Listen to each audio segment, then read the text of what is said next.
राधे राधे, जय श्री कृष्णा। आप सभी को नए साल में पड़ने वाली सफला एकादशी व्रत की हार्दिक शुभकामनाएं। आप सभी पर भगवान विष्णु और माता लक्ष्मी की कृपा सदैव बनी रहे। आज हम इस वीडियो में जानेंगे सफला एकादशी व्रत की कथा।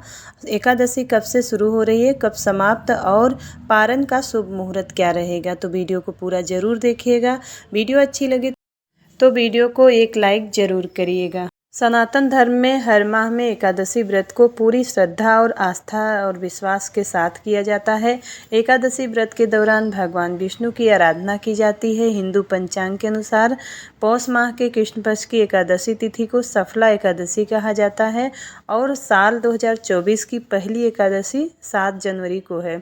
इस दिन पूरी आस्था के साथ भगवान विष्णु की पूजा की जाती है, तो इससे भक्तों की सभी मनोकामना पूरी होती है। सफला एकादशी 7 जनवरी को मनाई जाएगी। पंचांग के मुताबिक पौष माह के कृष्ण पक्ष की एकादशी तिथि 7 जनवरी को 12:41 पर AM पर होगा और इस तिथि का समापन होगा 8 जनवरी 2024 दिन सोमवार को 12:46 पर AM पर होगा।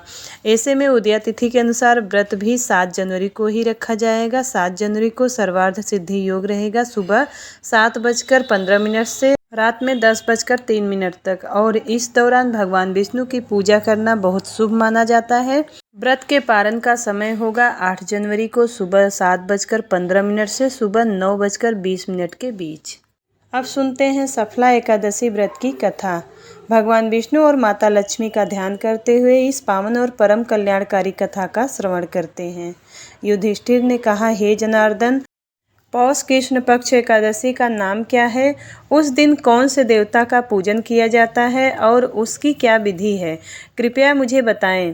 भक्त वत्सल भगवान श्री कृष्ण कहने लगे, हे धर्मराज, मैं तुम्हारे स्नेह के कारण तुमसे कहता हूँ कि एकादशी व्रत के अतिरिक्त मैं अधिक से अधिक दक्षिणा पाने वाले यज्ञ से भी प्रसन्न नहीं होता हूँ। अतः इसे अत्यंत भक्ति और श्रद्धा से युक्त होकर करें। हे राजन, द्वादशी युक्त पौष कृष्ण पक्ष एकादशी का महात्म्य तुम एकाग्रचित होकर सुनो। इस एकादशी का नाम सफला एकादशी है। इस एकादशी के देवता श्री नारायण हैं। विधि पूर्वक इस व्रत को करना चाहिए। जिस प्रकार नागों में शेषनाग, पक्षियों में गरुड़, सब ग्रहों में चंद्रमा, यज्ञों में अश्वमेघ और देवताओं में भगवान विष्णु श्रेष्ठ हैं, उसी तरह सब व्रतों में एकादशी का व्रत श्रेष्ठ है। जो मनुष्य सदैव एकादशी का व्रत करते हैं वे मुझे परम प्रिय हैं। अब इस व्रत की विधि कहता हूँ। मेरी पूजा के लिए ऋतु के अनुकूल फल, नारियल, नींबू, नैवेद्य आदि 16 वस्तुओं का संग्रह करें। इस सामग्री से मेरी पूजा करने के बाद रात्रि जागरण करें। इस एकादशी के व्रत के समान यज्ञ, तीर्थ, दान, तप तथा कोई और दूसरा व्रत नहीं है। 5000 वर्ष तक तप करने से जो फल मिलता है उससे भी अधिक सफला एकादशी का व्रत करने से मिलता है। हे राजन, अब आप इस एकादशी का व्रत कथा सुनिए। चंपावती नगरी में एक महिष्मान नाम का राजा राज्य करता था। उसके 4 पुत्र थे। उन सब में लुम्बक नाम का एक बड़ा राजपुत्र महापापी था। वह पापी सदा परस्त्री और वेश्यागमन तथा दूसरे बुरे कामों में अपने पिता का धन नष्ट किया करता था। सदैव ही देवता, ब्राह्मण व वैष्णव की निंदा किया करता था। जब राजा को अपने बड़े पुत्र के ऐसे कुकर्मों का पता चला तो उन्होंने उसे अपने राज्य से निकाल दिया। तब वह विचारने लगा कि कहाँ जाऊँ, क्या करूँ। अंत में उसने चोरी करने का निश्चय किया। दिन में वह वन में रहता और रात्रि में अपने पिता की नगरी में चोरी करता तथा प्रजा को तंग करने और उन्हें मारने का कुकर्म करता। कुछ समय के बाद सारी नगरी भयभीत हो गई। वह वन में रहकर पशु आदि को मारकर खाने लगा। नागरिक और राज्य के कर्मचारी उसे पकड़ लेते किंतु राजा के भय से छोड़ देते। वन में एक अति प्राचीन विशाल पीपल का पेड़ था। लोग उसकी भगवान के समान पूजा करते थे। उसी वृक्ष के नीचे वह महापापी लुम्बक रहा करता था। इस वन को लोग देवताओं की क्रीड़ा स्थली मानते थे। कुछ समय के पश्चात पौष कृष्ण पक्ष की 10वीं के दिन वह वस्त्रहीन होने के कारण शीत के चलते सारी रात्रि सो नहीं सका। उसके हाथ पैर अकड़ गए। सूर्योदय होते होते वह मूर्छित हो गया। दूसरे दिन एकादशी को मध्याह्न के समय सूर्य की गर्मी पाकर उसकी मूर्छा दूर हुई। गिरता पड़ता वह भोजन की तलाश में निकला। पशुओं को मारने में वह समर्थ नहीं था, अतः पेड़ों के नीचे गिरे हुए फल उठाकर वापस उसी पीपल के वृक्ष के नीचे आ गया। उस समय तक भगवान सूर्य अस्त हो चुके थे। वृक्ष के नीचे फल रखकर कहने लगा, हे भगवान, अब आपके ही अर्पण है ये फल, आप ही तृप्त हो जाइए। उस रात्रि को दुख के कारण रात्रि को भी नींद नहीं आई। उसके इस उपवास और जागरण से भगवान अत्यंत प्रसन्न हो गए और उसके सारे पाप नष्ट हो गए। दूसरे दिन प्रातः एक अति सुंदर घोड़ा अनेक सुंदर वस्तुओं से सजा हुआ उसके सामने आकर खड़ा हो गया। उसी समय आकाशवाणी हुई कि हे राजपुत्र, श्री नारायण की कृपा से तेरे सब पाप नष्ट हो गए हैं। अब तू अपने पिता के पास जाकर राज्य प्राप्त कर। ऐसी बाणी सुनकर वह अत्यंत प्रसन्न हुआ और दिव्य वस्त्र धारण करके भगवान आपकी जय हो कहकर अपने पिता के पास गया। उसके पिता ने प्रसन्न होकर उसे समस्त राज्य का भार सौंप दिया और वन का रास्ता लिया। अब लुम्बक शास्त्रानुसार राज्य करने लगा। उसके स्त्री पुत्र आदि सारा कुटुंब भगवान श्री नारायण का परम भक्त हो गया। वृद्ध होने पर वह भी अपने पुत्र को राज्य का भार सौंपकर वन में तपस्या करने चला गया और अंत समय में वैकुंठ को प्राप्त हुआ। अतः जो मनुष्य इस परम पवित्र सफला एकादशी का व्रत करता है उसे अंत में मुक्ति मिलती है। जो नहीं करते वे पूंछ और सींगों से रहित पशुओं के समान है। इस सफला एकादशी के महात्म को पढ़ने से अथवा श्रवण करने से मनुष्य को अश्वमेघ यज्ञ का फल मिलता है। अतः सफला एकादशी का व्रत हर मनुष्य को अवश्य करना चाहिए ताकि जाने अनजाने में उससे हुए पाप कर्म दूर होकर वैकुंठ में स्थान मिले। 5000 वर्ष तक तप करने से जो फल मिलता है उससे भी अधिक फल सफला एकादशी व्रत करने से मिलता है। बोलिए भगवान विष्णु की जय, माता लक्ष्मी की जय। अब सुनते हैं एकादशी माता की कथा। बोलिए एकादशी माता की जय। युधिष्ठिर ने पूछा, हे भगवान, पुण्यमयी एकादशी तिथि उत्पन्न हुई है, इस संसार में क्यों पवित्र मानी गई हैं तथा देवताओं को कैसे प्रिय हुई? श्री भगवान बोले, कुंती नंदन, प्राचीन समय की बात है। सतयुग में मूर नामक दानव रहता था। वह बड़ा ही अद्भुत, अत्यंत रौद्र तथा संपूर्ण देवताओं के लिए भयंकर था। उस काल रूपधारी दुरात्मा महासुर ने इंद्र को भी जीत लिया था। संपूर्ण देवता उससे परास्त होकर स्वर्ग से निकाले जा चुके थे और संकित तथा भयभीत होकर पृथ्वी पर विचर रहे थे। एक दिन सब देवता महादेव जी के पास गए। वहां इंद्र ने भगवान शिव के आगे सारा हाल कह सुनाया। इंद्र बोले, महेश्वर, ये देवता स्वर्गलोक से भ्रष्ट होकर पृथ्वी पर विचर रहे हैं। मनुष्यों में रहकर इनकी शोभा नहीं होती। देव, कोई उपाय बताइए, देवता किसका सहारा ले? महादेव जी ने कहा, देवराज, जहाँ सबको शरण देने वाले, सबकी रक्षा में तत्पर रहने वाले, जगत के शरण देने वाले, सबकी रक्षाएं तत्पर रहने वाले, जगत के स्वामी भगवान गरुड़ध्वज विराजमान है, वहाँ जाओ, वे तुम लोगों की रक्षा करेंगे। भगवान श्री कृष्ण कहते हैं, युधिष्ठिर महादेव जी की बात सुनकर परम बुद्धिमान देवराज इंद्र संपूर्ण देवताओं के साथ वहाँ गए। भगवान गदाधर क्षीर सागर के जल में सो रहे थे। उनका दर्शन करके इंद्र ने हाथ जोड़कर स्तुति आरंभ की। इंद्र बोले, देव देवेश्वर, आपको नमस्कार है। देवता और दानव दोनों ही आपकी वंदना करते हैं। पुंडरीकांच, आप दैत्यों के शत्रु हैं। मधुसूदन, हम लोगों की रक्षा कीजिए। जगन्नाथ, संपूर्ण देवता मूर नामक दानव से भयभीत होकर आपकी शरण में आए हैं। भक्तवत्सल, हमें बचाइए। देवेश्वर, हमें बचाइए। जनार्दन, हमारी रक्षा कीजिए, रक्षा कीजिए। दानवों का विनाश करने वाले कमल नयन, हमारी रक्षा कीजिए। प्रभु, हम सब लोग आपके समीप आए हैं, आपकी ही शरण में आ पड़े हैं। भगवान, शरण में आए हुए देवताओं की सहायता कीजिए। देव, आप ही पति, आप ने ही मति, आप ही कर्ता और आप ही के कारण हैं। आप ही सब लोगों की माता और आप ही इस जगत के पिता हैं। भगवान देव देवेश्वर शरणागत वत्सल देवता भयभीत होकर आपकी शरण में आए हैं। प्रभु, अत्यंत उग्र स्वभाव वाले महाबली मूर नामक दैत्य ने संपूर्ण दूर देवताओं को जीतकर इन्हें स्वर्ग से निकाल दिया है। इंद्र की बात सुनकर भगवान विष्णु बोले, देवराज, वह दानव कैसा है, उसका रूप और बल कैसा है तथा उस दुष्ट के रहने का स्थान कहाँ है? इंद्र बोले, देवेश्वर, पूर्व काल में ब्रह्मा जी के वंश में तालजंग नामक एक महान असुर उत्पन्न हुआ था, जो अत्यंत भयंकर था। उसका पुत्र मूर दानव के नाम से विख्यात हुआ। वह भी अत्यंत उत्कट, महापराक्रमी और देवताओं के लिए भयंकर है। चंद्रावती नाम से प्रसिद्ध एक नगरी है, उसी में स्थान बनाकर वह निवास करता है। उस दैत्य ने समस्त देवताओं को परास्त करके स्वर्गलोक से बाहर कर दिया है। उसने एक दूसरे ही इंद्र को स्वर्ग के सिंहासन पर बैठाया है। अग्नि, चंद्रमा, सूर्य, वायु तथा वरुण भी उससे दूसरे ही बनाए हैं। जनार्दन, मैं सभी बात बता रहा हूँ, उसने सब कोई दूसरे ही कर लिए हैं। देवताओं को तो प्रत्येक स्थान से वंचित कर दिया है। इंद्र का कथन सुनकर भगवान जनार्दन को बड़ा क्रोध हुआ। वे देवताओं को साथ लेकर चंद्रावती पुरी में गए। देवता ने देखा दैत्यराज बारंबार गर्जना कर रहा है। उससे परास्त होकर संपूर्ण देवता दसों दिशाओं में भाग गए। अब वह दानव भगवान विष्णु को देखकर बोला, खड़ा रह, खड़ा रह। उसकी ललकार सुनकर भगवान के नेत्र क्रोध से लाल हो गए। वे बोले, अरे दुराचारी दानव, मेरे इन भुजाओं को देख। यह कहकर विष्णु ने अपने दिव्य बाणों से सामने आए हुए दुष्ट दानवों को मारना आरंभ किया। दानव भय से बेहवल हो उठे। पांडुनंदन तत्पश्चात श्री विष्णु ने दैत्य सेना पर चक्र का प्रहार किया। उससे छिन्न भिन्न होकर सैकड़ों योद्धा मौत के मुख में चले गए।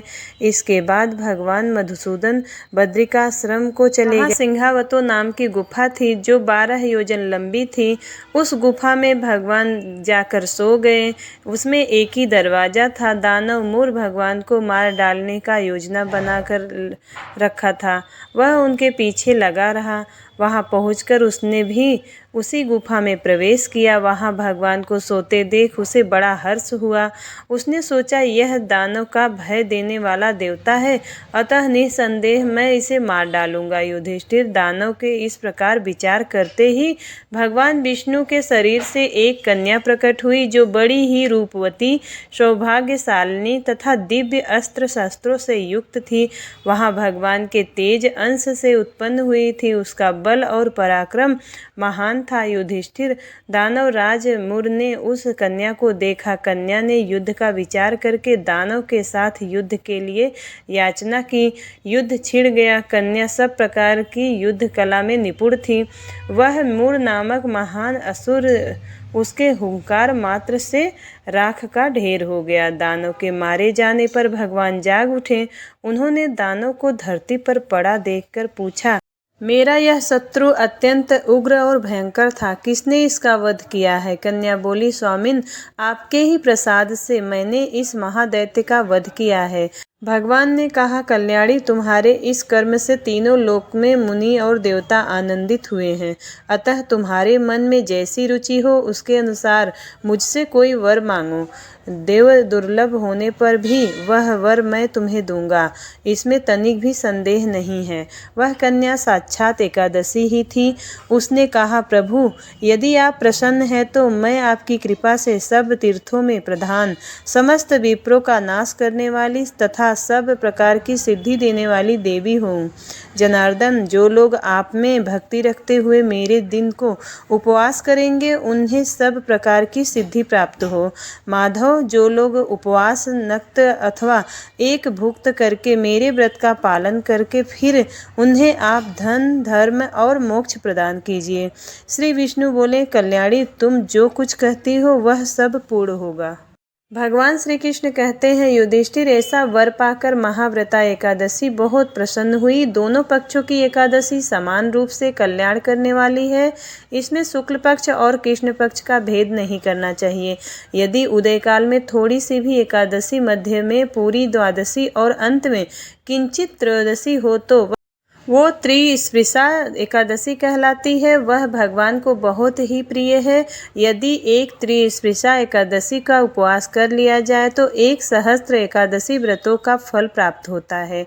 इस प्रकार द्वादशी में पारण करने पर सहस्त्र गुना फल माना गया है। अष्टमी, एकादशी, षष्ठी, तृतीया और चतुर्दशी ये यदि पूर्व तिथि से विद्ध हो तो उनमें व्रत नहीं करना चाहिए। परिवर्तनी तिथि से युक्त होने पर इनमें उपवास का विधान है। पहले दिन में और रात में एक एकादशी हो तथा दूसरे दिन केवल प्रातःकाल एक दंड एकादशी रहे तो पहली तिथि का परित्याग करके दूसरे दिन की द्वादशी युक्त एकादशी को ही उपवास करना चाहिए। यह विधि मैंने दोनों पक्षों की एकादशी के लिए बताई है। जो मनुष्य एकादशी को उपवास करता है वह वैकुंठ धाम में, जहाँ साक्षात भगवान गरुड़ध्वज विराजमान है, जाता है। जो मानव हर समय एकादशी के महात्म्य का पाठ करता है उसे सहस्त्र गोदानों से युक्त पुण्य फल प्राप्त होता है। जो दिन या रात में भक्ति पूर्वक इस महात्म्य का श्रवण करते हैं वे निःसंदेह ब्रह्म हत्या आदि पापों से मुक्त हो जाते हैं। एकादशी के समान पाप नाशक व्रत दूसरा कोई नहीं है। बोलिए विष्णु भगवान की जय। एकादशी माता की जय। ओम जय एकादशी, जय एकादशी, जय एकादशी। विष्णु पूजा व्रत को धारण कर शक्ति मुक्ति पाता। ओम जय एकादशी। तेरे नाम गिनाऊं देवी भक्ति प्रदान करनी। गण गौरव की देनी माता शास्त्रों में वरनी। ओम जय एकादशी। मार्गशीर्ष के कृष्ण पक्ष में उत्पन्न होती है। शुक्ल पक्ष में मोक्षदायिनी पापों को धोती। ओम जय एकादशी। पौष मास के कृष्ण पक्ष की सफला नामक है। शुक्ल पक्ष में होए पुत्रदा में कृष्ण पक्ष आवे। शुक्ल पक्ष में जया कहावे विजय सदा पावे। ओम जय एकादशी। विजया फाल्गुन कृष्ण पक्ष में शुक्ल आमल की। पाप मोचनी कृष्ण पक्ष में चैत्र माह बाल की। चैत्र शुक्ल में नाम कामदा धन देने वाली। नाम बरूथनी कृष्ण पक्ष में वैशाख महाबली। ओम जय एकादशी। शुक्ल पक्ष में होए मोहनी अपराजेष्ठ कृष्ण पक्षी। नाम निर्जला सब सुख करनी शुक्ल पक्ष रखी। योगिनी नाम आषाढ़ में जानो कृष्ण पक्ष वरनी। ओम देवसैनी नाम कहायो शुक्ल पक्ष धरनी। ओम जय एकादशी। कामिका श्रावण मास में आवे कृष्ण पक्ष कहिए। श्रावण शुक्ल होय पुत्रदा आनंद से रहिए। ओम जय एकादशी। अजा भाद्रपद कृष्ण पक्ष की परिवर्तनी शुक्ला। इंद्रा अश्विन कृष्ण पक्ष में व्रत से भव सागर निकला। पांसा कुसा है शुक्ल पक्ष में पाप हरण हारी। रमा मास कार्तिक में आवे सुखदायक भारी। ओम जय एकादशी। देवोत्थानी शुक्ल पक्ष की दुख नाशक मैया। लौंद मास की करू विनती पार करो नैया। ओम जय एकादशी शुक्ल लौंद में होय पद्मिनी दुख दारिद्र हरनी। परमा कृष्ण पक्ष में होती जन मंगल करनी। ओम जय एकादशी जो कोई आरती एकादशी की भक्ति सहित गावे। जन रघुनाथ स्वर्ग का वासा निश्चय वह पावे। ओम जय एकादशी मैया जय एकादशी। ओम जय एकादशी। उम्मीद करती हूँ वीडियो आपको पसंद आया होगा। यदि वीडियो पसंद आता है तो वीडियो को लाइक ज़रूर करिएगा। चैनल पे नए हो तो सब्सक्राइब ज़रूर करिएगा। मिलती हूँ अगली वीडियो में, तब तक के लिए राधे राधे। जय श्री कृष्णा, जय श्री हरि विष्णु, जय माता तुलसी।